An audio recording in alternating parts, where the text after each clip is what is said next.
السلام عليكم اخوان، نتمنى تكونوا بخير وعلى خير. واش كتعرف باللي السطح ديال دارك ولا ديك القطعه الارضيه الصغيره اللي مخليها في الخلا تقدر تولي هي الماكينه ديال الصرف يوميا بالنسبه ليك؟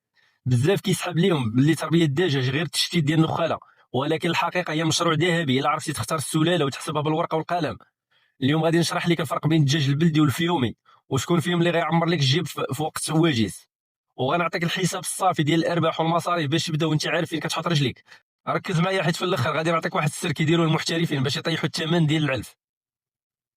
علاش البلدي وعلاش الفيومي والفرق الحقيقي بيناتهم؟ قبل ما تشري الكتاكيت خاصك تعرف شنو باغي. الدجاج البلدي ديالنا هو السيد ديال السوق، اللحم ديالو مطلوب والبيض ديالو الثمن ديالو كيكون طالع. الميزه ديالو انه كيقاوم الامراض وكيصبر الجوع والبرد، ولكن العيب ديالو هو الانتاج ديال البيض قليل. تقريبا غتجيك واحد 120 بيضه حتى 150 بيضه في العام، يعني اللي كتبيض لك الدجاجه. الدجاج الفيومي يعني داك المصري هذا كيتسمى الماكينه ديال البيض، كيبدا يبيض بكري على 4 شهور ونص، والانتاج ديالو كيوصل حتى ل 200 ولا 210 البيضه في العام. والجميل فيه انه كيشبه البلدي، يعني المستهلك المغربي كيقبلوه بثمن مزيان. النصيحه ديال الحريفيه، الا كنتي باغي تبيع البيض سير للفيومي، الا كنتي باغي تبيع الدجاج الكروازي ولا اللحم خليك في البلدي. تجهيزات بلا ما تخسر فلوس بزاف، ما محتاجش فيرما كبيره ب 20 مليون باش دير هذا المشروع هذا. غتجي غير في السطح ولا في شي بيت صغير، خاصك توفر 3 ديال الحوايج: التهويه والشمس. الدجاج بلا شمس كيمرض بالكساح، والبيض كيشكل القشره ديالو رقيقه. العلايات ودوك المشاريب فين تعطيهم ياكلوا، ما تحطش الماكله في الارض حيت الضياع كيساوي الخساره. خص داكشي يكون منظم وكيتحط لهم داكشي غير اللي ياكلوا، واللي ما كلاوش كيبقى في بلاصتو. العشاء الصنادق ديال الخشب ولا الجفاني فيهم التبن، فين يبيض الدجاج باش البيض يبقى نقي وما يتكرفش. دابا غادي نشوفوا الحساب ديال المصاريف شحال غادي تحط، اجي نحسبوها. الا غير عندك 100 دجاجه ديال الفيومي مثلا وشريتي الكتاكيت، الا شريتيهم ديماراج عندهم شهر غيتقاموا عليك ب 25 حتى ل 30 درهم الواحد، يعني 3000 درهم. العلف الدجاجه الواحده كتاكل لك تقريبا 100 غرام في النهار، يعني 100 دجاجه غتاكل لك 10 كيلو في النهار. الخنشه ديال العلف ديال 50 كيلو كدير تقريبا 250 حتى 280 درهم.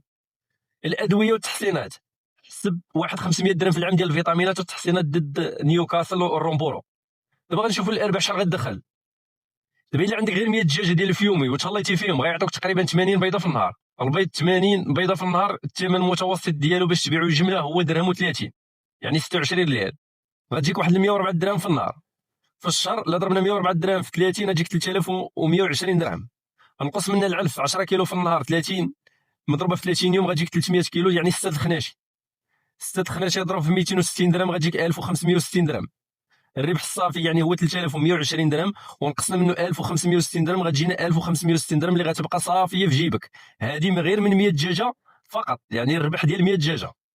والا كبرت المشروع وصلتي لواحد 500 دجاجه راك كتهضر في الارباع على واحد 7800 درهم، هذه كتبقى لك ربح صافي شهريا. دابا غادي نشوفوا السر باش طيح المصاريف ديال العلف. اسمعني مزيان، هذه هي اللي كتفرق بين اللي كيربح واللي كيخسر. العلف غالي، الا بقيتي كتعطي غير السيكاليم غتاكل الدق.